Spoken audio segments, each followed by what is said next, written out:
This is Abe Friedtanzer from Words Buzz. Excited to be speaking with Jake Lacy about All Her Fault. How are you, Jake? Yeah, good. Nice to see you. You too. You may remember we were supposed to talk about Apples Never Fall, and the interview ran over, and I had to talk to Sam Neill instead, and we never got to talk about Oh, it. And I feel terrible. like these two shows aren't all that different. Do you feel like they're connected a little thematically? They may be. I mean, for me, they're all like in a vacuum, and then there's probably some through line that I'm less aware of, character to character.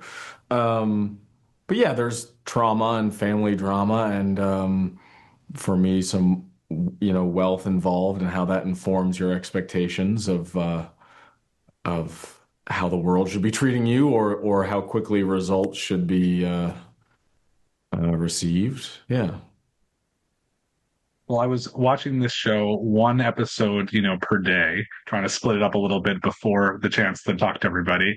And I think I saw some article about, Jake Lacy playing all these, these not bad boys, but like, questionable characters. And I was like, listen, he's got a bit of a temper. It's not so bad. Then I saw episode 6 and I was like, ooh. And I saw episode 8. I was like, oh, ah. I've met you. I saw you in High Fidelity. You're a nice guy. You're capable of playing these nice characters, but you always seem to go more often for these people who just have really gone, taken the wrong turn at almost every opportunity. Yeah. Well, I don't know. The opportunity has like presented itself to play these characters that are layered and complex and have very full like private lives. And then over the course of some story, you see how much of that seeps out into the public. And whether it was like a comedy and that was the case, or it was a dark drama, then that's the case. But like that's really the thing that I'm chasing or pursuing, is getting to play these characters that are multi-dimensional and you don't quite know who they are or what they're after or where they've come from. And um, so I'm just happy to have those opportunities to get to I don't know, play these characters. Is there anything you found to like about Peter? Yeah, he's the ultimate caregiver, to the point of smothering, but he is doing it in his mind in service of people who are in need, and or as he perceives them to be in need.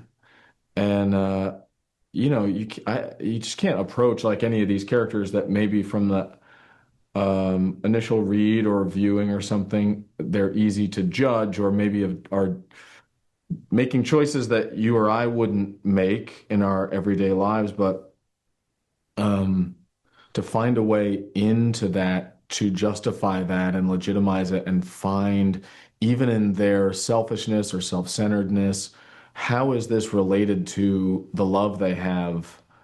Even if it's for themselves, like even if it's a protective device just to make it through the world, then I can have compassion for that character and the pain that they're in and trying to move out of. And that just gives you a more paths to explore as you go through the story, rather than just like, this is a bad dude with a secret. You're like, well, there's about two notes to play there.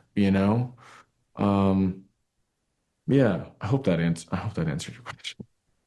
No, it does. I mean, I think we can talk freely about the show's ending here. I think that based on the surviving characters and how they feel, they have made a clear judgment about what they believe is necessary for the safety of themselves and this child. Do you think audiences will agree with that, or you're saying there might be a path to say that maybe this guy wasn't so? No, I think no, they're right to do what they do. Like that, I understand why they arrive at that conclusion. But Peter certainly isn't like, someone should nix me because I'm a problem for this family. He's like, now everything can go back to normal. Now that that's behind us, we can move forward. And there probably is a path for them to move forward, but Peter is completely incapable of accountability. Like he just to actually assume responsibility for his part in any of this would fracture his sense of self too greatly and couldn't go on. And so he kind of doubles down um on who he is, and his self-righteousness. And that's the part that ultimately is untenable. That Marissa is like, this isn't, you're not a safe person because ultimately, like, you are your main concern. And whether you know it or not, you're your main concern. Um, Clinically so. That's definitely interesting. Well, what are you watching now? What have you seen recently that's really impressed you on TV? The Chair Company, Tim Robinson, HBO, Zach Kanan. I love it. Like I'm a huge Tim Robinson fan, and then seeing his comedy and storytelling and perspective also expand into like conspiracy thriller territory that it's like I Think You Should Leave and a John Grisham novel like met in the middle, and that they're finding this crazy razor's edge of like absurdist comedy and thriller of like managing to pull it off is incredible. Watching that, St. Dennis, really nice like workplace comedy. Really like that. Wonderful actors in it.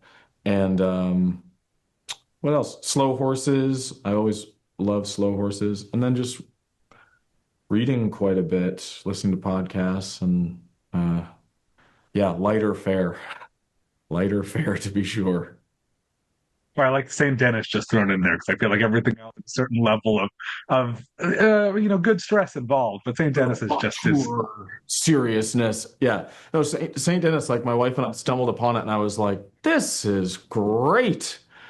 This is the salve I need at the end of the day. Two kids, work stress, whatever, like wonderful. Just really great. and I'm sure there's a role as an entitled patient in there for you at some point too. Or just a nice doctor, just a nice guy who's good at his job would also be great. I'd be thrilled to do that. Just a guest surgeon pops in for a couple episodes, nice guy, no drama. Maybe he didn't go to medical school. He's actually a vet who's posing as a doctor. I don't know. I'm spitballing, but yeah, that'd be fun. You heard it here first. Finish All Her Fault, and then catch Jake in some unknown role on St. Dennis Medical. Thanks so much, Jake. Great to see you again. Thanks, man. Same.